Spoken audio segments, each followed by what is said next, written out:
Good morning class. आज हम bio inorganic chemistry एक नया चैप्टर पढ़ने जा रहे हैं। Bio inorganic, bio means biology से रिलेटेड और इनऑर्गेनिक मतलब एलिमेंट से रिलेटेड। तो इनऑर्गेनिक एलिमेंट का बायोलॉजिकल सिस्टम में क्या क्या रोल है, यानी हमारी बॉडी और प्लांट में एलिमेंट का क्या रोल है। बायो इनऑर्गेनिक केमिस्ट्री में हम इन सब चीज़ों को पढ़ते हैं। ये हमारे बायोलॉजिकल जो एलिमेंट होते हैं, ये हमारे बायोलॉजिकल सिस्टम में क्या क्या इम्पैक्ट डालते हैं, इन्हीं की स्टडी को हम किस में पढ़ते हैं, बायो इनऑर्गेनिक केमिस्ट्री में। जैसे हम ब्लड पढ़ते हैं, ब्लड में क्या होता है, आयरन, ये क्या है, एक इनऑर्गेनिक एलिमेंट है। हम क्लोरोफिल, बायोलॉजिकल सिस्टम में क्लोरोफिल पढ़ते हैं, क्लोरोफिल में क्या होता है, मैग्नीशियम होता है, ये भी एक बायो इनऑर्गेनिक एलिमेंट है।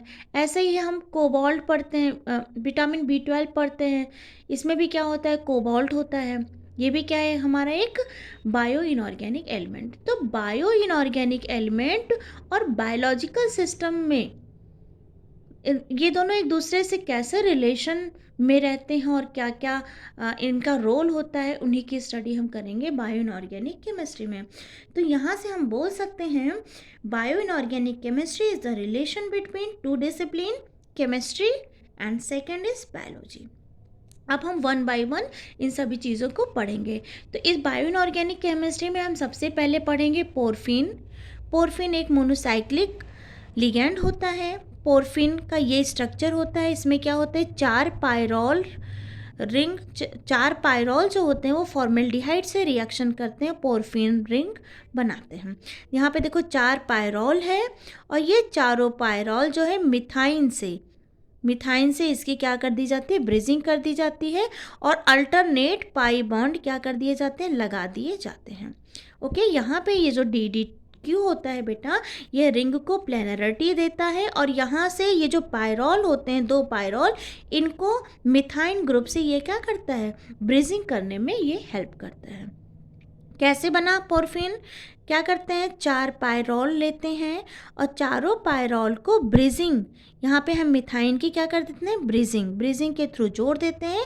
उसके बाद ऑल्टरनेट हम क्या करते हैं, डबल सिंगल पाई बॉन्ड लगा देते हैं।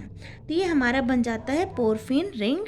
ये एक मोनोसाइक्लिक लिगैंड होता है और ये बेसिक स्ट्रक्चर होता है। ठीक है, अब यहाँ पे हम क्या कर देंगे, मेटल को इंसर्ट करते जाएंगे और हमें डिफरेंट तरह के क्या मिल जाएंगे, बायोलॉजिकल सिस्टम में यूज़ होने वाले जो मॉलिक्यूल्स होते हैं वो हमें यहाँ पे मिल जाएंगे। ठीक, अभी हम इन सब के बारे में वन बाय वन पढ़ेंगे। तो यहाँ बायो इनऑर्गेनिक केमिस्ट्री में हम पोरफिन रिंग के बारे में पढ़ेंगे डिटेल में।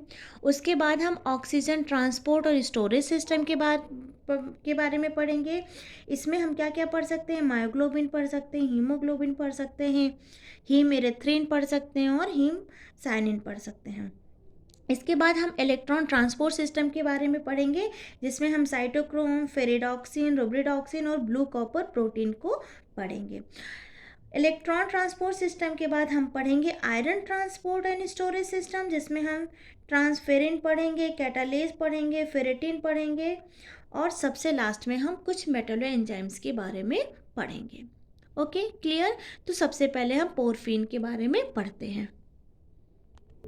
प्रिपरेशन ऑफ पोरफिन हमने आपको बताया, चार पायरोल रिंग की रिएक्शन हम किससे करा देते हैं, फॉर्मेल्डिहाइड से, in the presence of DDQ, तो हमें पोरफिन मिल जाता है। ये क्या है, हमारा एक मोनोसाइक्लिक लिगैंड है। क्लियर बच्चा, ये पोरफिन रिंग का क्या है, स्ट्रक्चर होता है। यहाँ पे ये लोन पेयर होते हैं और ये दो हाइड्रोजन जुड़े होते हैं, बाकी ये रिंग क्या होता है, प्लेनर होता है। अब इसी रिंग में हम कुछ डेरिवेटिव जब लगा देते हैं, जैसे हमने यहाँ पे एक डेरिवेटिव लगा दिया COO माइनस, यहाँ पे हमने R2 लगा दिया, यहाँ पे R1 लगा दिया, यहाँ पे भी हमने COO माइनस लगा दिया, मतलब रिंग के बाहर हम कुछ डेरिवेटिव सब लगा देते हैं। तो ये हमारा पोरफिन जो होता है वो किस में कन्वर्ट हो जाता है, पोरफायरिंग रिंग में कन्वर्ट हो जाता है। अब इसकी कुछ प्रॉपर्टी पढ़ते हैं। जो पोरफायरिंग रिंग होता है or derivative of monocyclic ligand. ये जो पोरफायरिंग रिंग होता है ये किसका डेरिवेटिव होता है, पोरफिन का। The porphin molecule consist of 4 pyrrole connected by methyl diene. ये मिथाइल डाइन से क्या होते हैं, कनेक्टेड होते हैं। देखो यहाँ पे उसके बाद आता है ये साइक्लिक होता है, साइक्लिक रिंग है और ये प्लेनर है क्योंकि अल्टरनेट डबल सिंगल बॉन्ड लगे हुए हैं। ये एरोमेटिक कंपाउंड भी होता है, ये प्लेनर भी होता है और एरोमेटिक भी होता है। क्लियर। उसके बाद अगर हम पाई बॉन्ड गिने तो 1 2 3 4 5 6 7 8 9 10 11 पाई बॉन्ड होते हैं और 26 पाई इलेक्ट्रॉन होते हैं। अगर एनएमआर स्पेक्ट्रा देखा जाए तो एनएमआर स्पेक्ट्रा में इसमें ये जो दो हाइड्रोजन है ये सेम इन्वायरमेंट में है, तो ये 2 से 3 -2 से 3 ppm का सिग्नल देंगे। बाकी इसमें 4 हाइड्रोजन ऐसे होते हैं जो डिफरेंट इन्वायरमेंट में होते हैं, ये 4.6 ppm का स्पेक्ट्रम देंगे। और 8 हाइड्रोजन जो रिंग के बाहर होते हैं वो अलग इन्वायरमेंट में होते हैं, तो वो 8.2 ppm का क्या देंगे, एनएमआर स्पेक्ट्रा देंगे। क्लियर। थोड़ा सा और डीप स्टडी करें तो डीपली कलर्ड होते हैं। डीपली कलर्ड होने का रीज़न इसमें पाई टू पाई स्टार ट्रांजिशन होता है। एसिडिक और बेसिक नेचर दोनों होता है क्योंकि यहाँ पे लोन पेयर होता है नाइट्रोजन के पास, इन दोनों नाइट्रोजन के पास, और यहाँ पे हाइड्रोजन होता है। तो ये एसिडिक और बेसिक दोनों नेचर को क्या कर सकते हैं, शो कर सकते हैं। एब्जॉर्ब विजिबल लाइट, ये लाइट विजिबल लाइट को एब्जॉर्व करते हैं।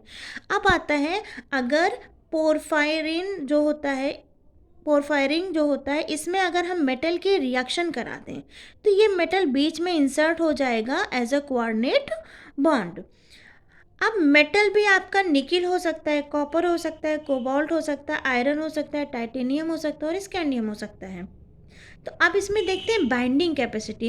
तो अगर पोरफायरिन रिंग से कोई मेटल बाइंड हो रहा है तो सबसे अच्छी कैपेसिटी उसकी निकिल की होगी, फिर कॉपर की होगी, फिर कोबाल्ट की होगी, फिर आयरन की होगी, फिर टाइटेनियम की होगी और उसके बाद स्कैंडियम की होगी।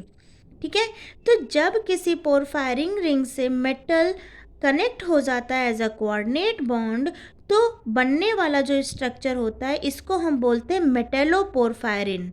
ये पोरफीन है। ठीक है। पोरफीन की जब हम मेटल से रिएक्शन कराएंगे तो ये बन जाएगा हमारा मेटेलोपोरफायरिन। ठीक है। अब अगर इन दोनों का कंपैरिजन करें तो एनएमआर स्पेक्ट्रा में देखें तो 3 सिग्नल दिखेंगे क्योंकि इसमें जो हाइड्रोजन होते हैं वो 3 तरह के इन्वायरमेंट में पाए जाते हैं, तो 3 सिग्नल देंगे। आईआर स्पेक्ट्रा की बात करें तो 3300 पर सेंटीमीटर, ये क्या देंगे, इंफ्रारेड स्पेक्ट्रोस्कोपी। क्यों देते हैं, क्योंकि इसमें NH स्ट्रेचिंग पाई जा रही, इसीलिए ये IR स्पेक्ट्रा देंगे। अल्ट्रावायलेट स्पेक्ट्रोस्कोपी की बात करें तो इसमें पहले एक शॉर्ट बैंड बनता है, उसके बाद छोटे छोटे क्यू बैंड इसमें बनते हैं। अगर हम मेटेलोपोरफायरिन की बात करें तो NMR, देखो इसमें हाइड्रोजन देखो ये वाला हाइड्रोजन हट चुका है, तो अब केवल 2 तरह के हाइड्रोजन, दो तरह के इन्वायरमेंट वाले हाइड्रोजन इसमें प्रेजेंट है, तो ये केवल 2 सिग्नल देंगे। क्योंकि इसमें कोई NH बॉन्ड प्रेजेंट नहीं है इसलिए ये IR स्पेक्ट्रा नहीं देंगे। तो हम यहाँ पे लिखे हैं IR नो, क्यों, क्योंकि नो NH बॉन्ड प्रेजेंट। अब इसका अगर हम UV स्पेक्ट्रोस्कोपी देखें तो ये बड़ा सा सोरेट बैंड बनाता है। यहाँ पे सोरेट बैंड बनता है, उसके बाद छोटे छोटे क्यू बैंड बनते हैं, यहाँ पे एक बड़ा सा सोरेट बैंड बन जाता है। ठीक। अब यहाँ पे देखें तो इसमें 1 2 3 4, देखो ये 4 जो हैं 6 मेंबर रिंग होते हैं और ये 4 जो होते हैं ये 5 मेंबर रिंग प्रेजेंट होते हैं। किसमें, मेटेलोपोरफायरिन में 4 6 मेंबर रिंग और 4 5 मेंबर रिंग इसमें प्रेजेंट होते हैं। अब बात आती है कि जो मेटेलोपोरफायरिन होता है वो किस में प्रेजेंट होता है।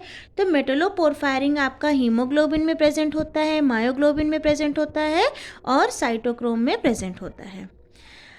हीमोग्लोबिन पढ़ने से पहले हम पढ़ते हैं कोरिन रिंग क्या होता है। कोरिन रिंग बेटा क्या होता है, जैसे हम क्या करें, पहले हम मेटेलोपोरफायरिन रिंग बनाते हैं। मेटेलोपोरफायरिन हमने बताया 4 पायरोल रिंग होते हैं और ये ब्रेजिंग के थ्रू आपस में कनेक्ट होते हैं, अल्टरनेट पाई बॉन्ड होते हैं और बीच में हम क्या कर देते हैं, मेटल इंसर्ट करा देते हैं। ठीक है। मेटेलोपोरफायरिन रिंग, पोरफायरिन रिंग और ये जो आपका कोरिन रिंग होता है, इसमें सिर्फ एक डिफरेंस होता है, यहाँ पे कोई मेटल नहीं है। ठीक। और ये जो ब्रिजिंग के थ्रू जुड़ा है ये दोनों पायरॉल, ये डायरेक्ट जुड़े होते हैं। क्लियर बच्चा? और ये जो कोरिन रिंग होता है, कोरिन रिंग, ये विटामिन B12 में प्रेजेंट होता है। और यहाँ पे तो हमने कोई भी मेटल लिखा है, लेकिन यहाँ अगर हम सेंट्रल मेटल एटम जोड़ेंगे तो यहाँ पे जो सेंट्रल मेटल एटम होता है कोरिन में, वो कोबाल्ट होता है। देखो, अगर हम यहाँ पे मेटल कोबाल्ट लगा दें, ठीक है, अगर हमने यहाँ पे कोबाल्ट को इंसर्ट कर दिया तो ये दोनों रिंग एकदम डिट्टो सेम है। बस फ़र्क कहाँ आएगा, यहाँ पे ब्रिजिंग के थ्रू ये दोनों पायरॉल जुड़े हैं, जबकि यहाँ पे ये डायरेक्ट कनेक्टेड हैं।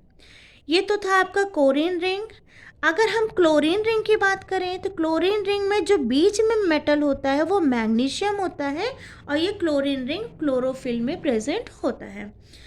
इसमें कोई डिफरेंस नहीं है। यहाँ पे अगर हम magnesium as a central metal लगा दें तो इन दोनों में कोई डिफरेंस नहीं होता है। कहाँ पे डिफरेंस आता है, यहाँ इस पायरॉल रिंग में जो पाई बॉन्ड है वो क्लोरीन में नो पाई बॉन्ड होता है, मतलब यहाँ पे कोई पाई बॉन्ड प्रेजेंट नहीं होता है। तो मेटलोपोरफायरिन रिंग में हमने दो तरह की रिंग पढ़ी, एक कोरिन रिंग होता है, एक क्लोरीन रिंग। कोरिन रिंग जो होता है, कोरिन जो होता है वो उसमें सेंट्रल मेटल एटम कोबाल्ट होता है, और ये ऑलमोस्ट मेटलोपोरफायरिन रिंग की तरह ही होता है, बस इसमें डायरेक्ट पायरॉल रिंग आपस में ब्रिजिंग हुए रहते हैं। ओके, और यहाँ पे सिर्फ ये पाई बॉन्ड क्या होता है, गायब हुआ रहता है, बाकी और कोई डिफरेंस इन दोनों में नहीं होता है। ठीक, यहाँ हमने बताया सेंट्रल मेटल एटम मैग्नीशियम होता है, यहाँ सेंट्रल मेटल एटम कोबाल्ट होता है। कोरिन जो होता है विटामिन B12 में प्रेजेंट होता है, जबकि क्लोरीन जो होता है वो मैग्नीशियम वो क्लोरोफिल में प्रेजेंट होता है। इसके पहले हमने पोरफिन रिंग के बारे में पढ़ा। पोरफिन रिंग से उनका डेरिवेटिव बनाया, मेटलोपोरफायरिन रिंग बनाया। मेटलोपोरफायरिन रिंग में भी हमने कोरिन बताया, कोरिन रिंग बताया कैसे बनता है, और हमने क्लोरीन रिंग बताया। क्लोरीन जो होता है वो किसमें, क्लोरोफिल में प्रेजेंट होता है, जबकि कोरिन जो होता है वो विटामिन B12 में प्रेजेंट होता है। विटामिन B12 का जो सेंट्रल मेटल एटम होता है वो कोबाल्ट होता है। क्लोरोफिल में जो सेंट्रल मेटल एटम होता है वो क्या होता है आपका, मैग्नीशियम होता है। हमने पोरफिन के बाद बताया था कि पोरफिन के बाद हम जो नेक्स्ट पढ़ेंगे वो हमें हमारा oxygen transport and storage system. तो oxygen transport and storage system हम किस में पढ़ेंगे, वर्टिब्रेट्स में। ये दो तरह के होते हैं, एक होता है मायोग्लोबिन, एक होता है आपका हीमोग्लोबिन। मायोग्लोबिन ये क्या होता है, ऑक्सीजन स्टोरेज सिस्टम होता है, किस में प्रेजेंट होता है, प्रेजेंट इन मसल्स टिश्यू। अगर इसके मॉलिक्यूलर वेट की बात करें तो 16,700 यूनिट होता है। एमिनो एसिड इसमें 153 एमिनो एसिड प्रेजेंट होता है, और ये मोनोमर होता है किसका, हीमोग्लोबिन का। मतलब 4 मायोग्लोबिन को जब हम आपस में कनेक्ट करते हैं तब हीमोग्लोबिन बनता है। क्लियर बच्चों? अगर हम हीमोग्लोबिन की बात करें तो ये भी ये ऑक्सीजन स्टोरेज सिस्टम था मायोग्लोबिन, जबकि जो हीमोग्लोबिन होता है वो ऑक्सीजन ट्रांसपोर्ट सिस्टम होता है। ये मसल्स टिश्यू में प्रेजेंट था, तो ये किस में प्रेजेंट होता है, RBC में प्रेजेंट होता है। इसका मॉलिक्यूलर वेट 16,000 के समथिंग होता है, और इसका मॉलिक्यूलर वेट 64,000। अभी आपको बताया ना, मायोग्लोबिन के 4 यूनिट को आपस में कनेक्ट कर दो तो हीमोग्लोबिन बनता है, तो इसका जस्ट 4 टाइम्स हो जाएगा। ठीक, यहाँ पे एमिनो एसिड 153 होता है, जबकि यहाँ पे जो एमिनो एसिड होता है वो 141 होता है। ठीक, इसको हम बोल सकते हैं टेट्रामर ऑफ मायोग्लोबिन। अब हम बनाते हैं मायोग्लोबिन का स्ट्रक्चर, कैसे इसका मायोग्लोबिन का स्ट्रक्चर बनता है। देखो बेटा, कुछ नहीं, जैसे हमने पोरफायरिन रिंग बनाई थी, 4 पायरॉल रिंग लिया, इन चारों पायरॉल रिंग को हमने क्या किया, ब्रेजिंग के थ्रू आपस में क्या कर दिया है, कनेक्ट कर दिया, और ऑल्टरनेट पाई बॉन्ड हमने यहाँ पे लगा दिया है। क्योंकि यहाँ जो आयरन है वो +2 ऑक्सीडेशन स्टेट में है और इसका कोऑर्डिनेशन नंबर 6 है, तो एक साइड में हम क्या जोड़ देंगे, वाटर जोड़ देंगे, और दूसरी साइड में हम क्या जोड़ देंगे, एक प्रोटीन जोड़ देंगे। क्लियर बच्चों? मतलब इस स्ट्रक्चर को देख के हम बोल सकते हैं कि जो हमारा पोरफायरिन रिंग था, उस पोरफायरिन रिंग में अगर हम एम मेटल की जगह आयरन को जोड़ दें तो ये जो स्ट्रक्चर बनता है वो क्या हो जाता है, मायोग्लोबिन का स्ट्रक्चर बनता है। यहाँ पर जो आयरन है वो 6 कोऑर्डिनेशन, इसका कोऑर्डिनेशन नंबर 6 है, तो 4 तो ये किससे जुड़ गया है, पायरोल रिंग से जुड़ गया है, और एक हमने क्या ऊपर से क्या किससे जोड़ दिया है, वाटर से जोड़ दिया है, जहाँ पे क्या होगा कुछ टाइम बाद यहाँ पे क्या हो जाएगा, ऑक्सीजन आके बाइंड हो जाएगा, क्योंकि ये ऑक्सीजन स्टोरेज सिस्टम है। क्योंकि अभी ये क्या है, ये कैसा स्ट्रक्चर है, अभी ये डीऑक्सीमायोग्लोबिन का स्ट्रक्चर है, इसलिए अभी मैंने यहाँ पे क्या लगा रखा है, वाटर लगा रखा है। और नीचे की साइड में हमने क्या जोड़ा है, इमिडाजोल से इसको कनेक्ट कर दिया है। ओके, अब जब ये अभी तो ये डीऑक्सी हीमोग्लोबिन का स्ट्रक्चर है, मायोग्लोबिन का स्ट्रक्चर है, जब ऑक्सीजन इससे बाइंड हो जाएगा तो ये ऑक्सी मायोग्लोबिन का स्ट्रक्चर बन जाएगा। ठीक है, अब इस स्ट्रक्चर को मेमोराइज करने के लिए कि यहाँ पे कौन कौन से डेरिवेटिव लगे हैं, हम इसकी नंबरिंग कर लेते हैं। नंबरिंग हम यहाँ से करते हैं 1 2 3 4 5 6 7 8। अब देखो 1 पोजीशन पे मिथाइल ग्रुप लगा है, 3 पे मिथाइल ग्रुप लगा है, 5 पे मिथाइल ग्रुप लगा है और 8 पे मिथाइल ग्रुप लगा है। तो इसको जस्ट मेमोराइज करने के लिए हम क्या लिखते हैं, 1 3 5 8 क्या लगा देंगे, मिथाइल ग्रुप। उसके बाद देखो 2 और 4 पे कौन सा ग्रुप लगा है, CH double bond CH2 group लगा है, और उसके बाद 6 7 पे कौन सा ग्रुप लगा है हमारा, CH2 COOH। इसको जस्ट मेमोराइज करने के लिए हम क्या करते हैं, ऐसे नंबरिंग कर लेते हैं और याद कर लेते हैं कि इन इन नंबरों पे ये डेरिवेटिव्स यहाँ पे लगे हुए हैं। ओके बेटा, अब एक चीज़ और याद रखना है कि एक मायोग्लोबिन एक बार में एक ही ऑक्सीजन को बाइंड कर सकता है। तो अगर हम मायोग्लोबिन का ऑक्सीजन के साथ रेशियो लिखेंगे तो 1:1 लिखेंगे। क्लियर बच्चा। अब मायोग्लोबिन के बाद आता है हमारा क्या, हीमोग्लोबिन। हीमोग्लोबिन इसका जस्ट 4 टाइम होता है, मतलब इसका 4 गुना। 4 मायोग्लोबिन को आपस में कनेक्ट कर दें तो जो स्ट्रक्चर फॉर्म होता है वो क्या होता है, हमारा हीमोग्लोबिन होता है। क्योंकि स्ट्रक्चर इसका बहुत कॉम्प्लिकेटेड होता है, इसलिए हम इसको थोड़ा सिंपल वे में आपस में कनेक्ट करते हैं। यहाँ हमने सिंपल वे में वो डेरिवेटिव्स नहीं लगाए हैं, आप उसको समझ जाइएगा। हमने 4 क्या लिया है, हमने 4 मायोग्लोबिन को लिया है, ठीक है। ऊपर वाटर लगा था, आपने देखा था, नीचे एक इमिडाजोल था, यहाँ भी water imidazole water imidazole water imidazole, और ये जो है आपके ये जो NN लगा है इसके साइड में क्या है, पायरोल रिंग है, और ये आपस में क्या है, कनेक्ट कर दिया है। ठीक है, अब 4 मायोग्लोबिन को हमने क्या किया है, सॉल्ट ब्रिज के थ्रू आपस में क्या कर दिया है, कनेक्ट कर दिया है। ये सॉल्ट ब्रिज है, ये भी सॉल्ट ब्रिज है, ये भी सॉल्ट ब्रिज है, और ये भी सॉल्ट ब्रिज है। ठीक है, तो यहाँ जो प्रोटीन और यहाँ पे ये जो सॉल्ट ब्रिज बन रहा है बेटा, जिसकी वजह से इन चारों को मैंने आपस में कनेक्ट किया है, तो जो प्रोटीन में प्रेजेंट बेसिक और एसिडिक ग्रुप होते हैं उसके कारण ये ब्रिज क्या हो जाते हैं, बनते हैं। यहाँ पे ये जो बेसिक और एसिडिक ग्रुप प्रेजेंट होंगे ना प्रोटीन में, एसिडिक और जो बेसिक ग्रुप प्रेजेंट होते हैं, उन्हीं के कारण ये जो ब्रिज बनता है, इन्हीं के कारण ये फॉर्म होता है। अब जैसे हमने बताया था आपको कि जो मायोग्लोबिन होता है 2 फॉर्म में होता है, एक ऑक्सी मायोग्लोबिन होता है और डीऑक्सी मायोग्लोबिन होता है। ऑक्सी मायोग्लोबिन में ऑक्सीजन बाइंड होता है, जबकि डीऑक्सी मायोग्लोबिन में ऑक्सीजन बाइंड नहीं होता। सेम वैसे ही जो